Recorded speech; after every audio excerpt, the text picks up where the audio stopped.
Hi, Sagittarius. Welcome. And this is your reading. Be open-minded po. Hindi po halos lahat makaresonate. Thank you nga po pala sa mga nagsusubscribe, sa mga bumabalik. Maraming pong salamat. Give me the message for Sagittarius. Ano yung mensahe sa'yo?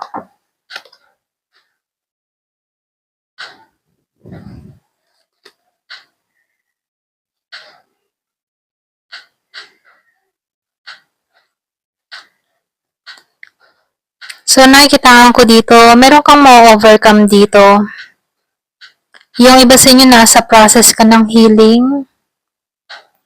Yung matibong natanggap mo na yung pagbabago or tinatanggap mo na yung parating na pagbabago sa buhay mo.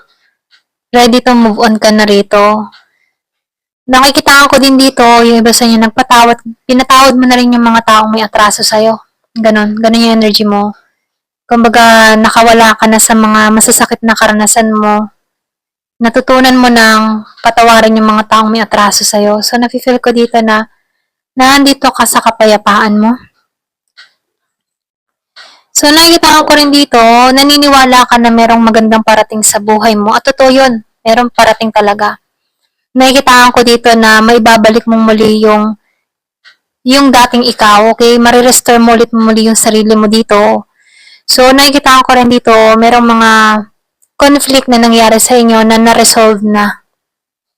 So, nafe-feel ko dito na overcome mo lahat na yung mahihirap na pagsubok sa buhay mo, na-overcome mo lahat at napagtagumpayan mo ito.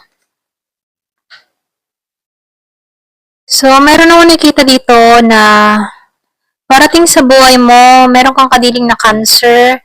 So, meron ditong parating na companionship. Pareho kayo ng nararamdaman ng tao nito. Bago to, okay? Bagong tao, bagong person. Kumbaga, nakikita ko dito yung mutual feelings, okay? Pareho kayo ng nararamdaman dito. Nakikita ko rin dito na pareho kayo na makikipag-cooperate sa isa't isa, okay? Meron dito loving each other. So, nafe-feel ko dito, no, pareho kayo ng nararamdaman. So, nakikita ko dito, marami ka ng karanasan na nagpa-disappoint sa'yo, pero meron ditong ipagkakalob sa'yo na kung saan iba sa nakaraan mo. So, lumalabas dito, no, meron ka ng tinapos dito, okay? Meron ka ng mga binitawan dito. Kahit baga sa konting panahon, ano, nakapagpasya ka dito na unahin yung sarili, okay? So, dito, no, sa ginawa mo sa sarili mo, merong papasok na bago sa buhay mo, okay? Na bubuo muli sa'yo, okay? Bubuo muli sa pagkatao mo. So, nafe-feel ko dito, totoong magmamahal sa'yo. Ito yung hinahanap mo, pwedeng pinagdadasal mo na to, okay? So, may parating sa buhay mo na kung saan equal kayo, okay?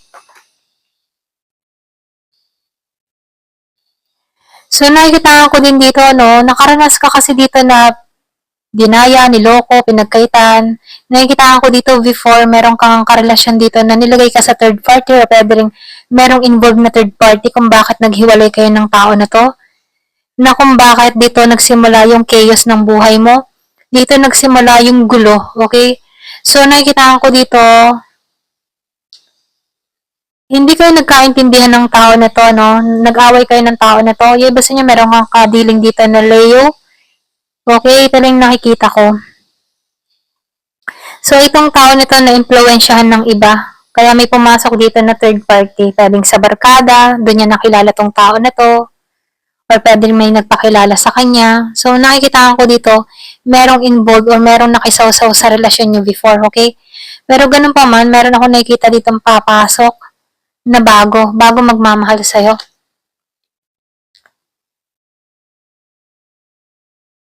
So, nakikita ko din dito, no? In the past, yung iba siya meron kang kadiling dito na Aries.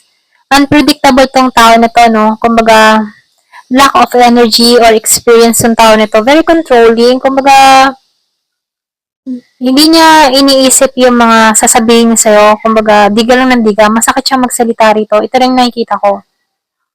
Pero ganun pa man, nakikitaan ko dito, meron dito ang invisible force na humihikayat sa'yo para alisan to, okay?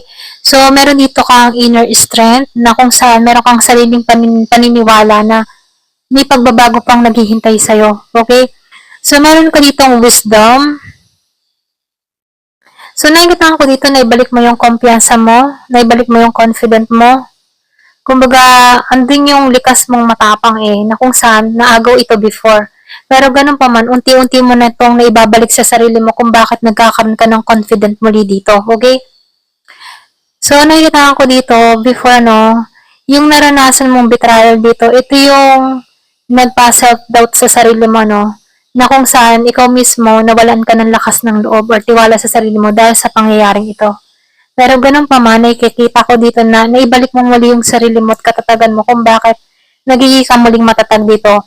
Yung iba sa inyo, nagkaroon ka ng karunungan or pwede rin natuto ka sa karanasan mo or pwede rin natutunan mo na kailangan na lang tong i-let go para makalaya sa sitwasyon, okay? So, ito na yung nakikita ko, nandito ka sa growing, okay? Nandito ka sa growing, okay? Lumalago ka, nandito ka, yung bang tipo nagmamatured ka na, ganon.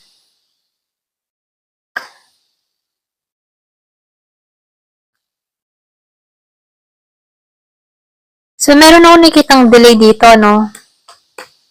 konting delay, pero ganun pa man, kahit may mga delay dito, magtatagumpay ka, okay? Meron kang kaligayahan, kalayaan.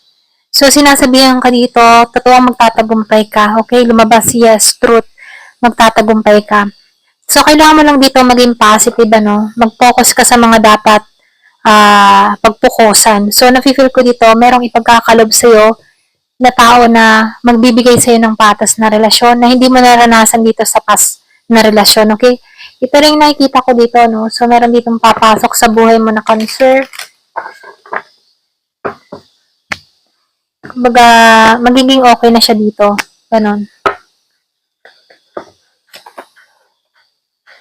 So, nakikita ko rito, meron kang separation period. Time apart from your partner is on the horizon. Ito na yung oras para maghiwalay kayo, okay? Kumbaga, yung hiwalay na nangyari sa inyo, may dahilan, okay? Meron talagang dahilan.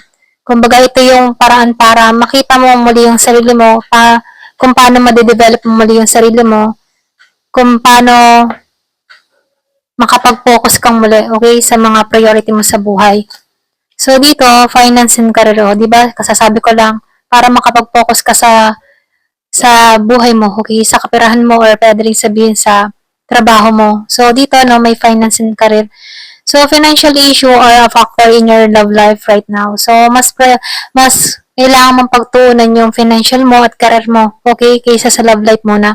So, dito, kaya ka nagkaroon ng separation dito, pwedeng napapabayaan mo na rin yung trabaho mo at nakatuon ka na lang dito sa taong ito. Pero, ganun pa man, tinanggal itong tao nito para makapag-focus ka muli dito sa karera mo, sa goal mo sa buhay, okay?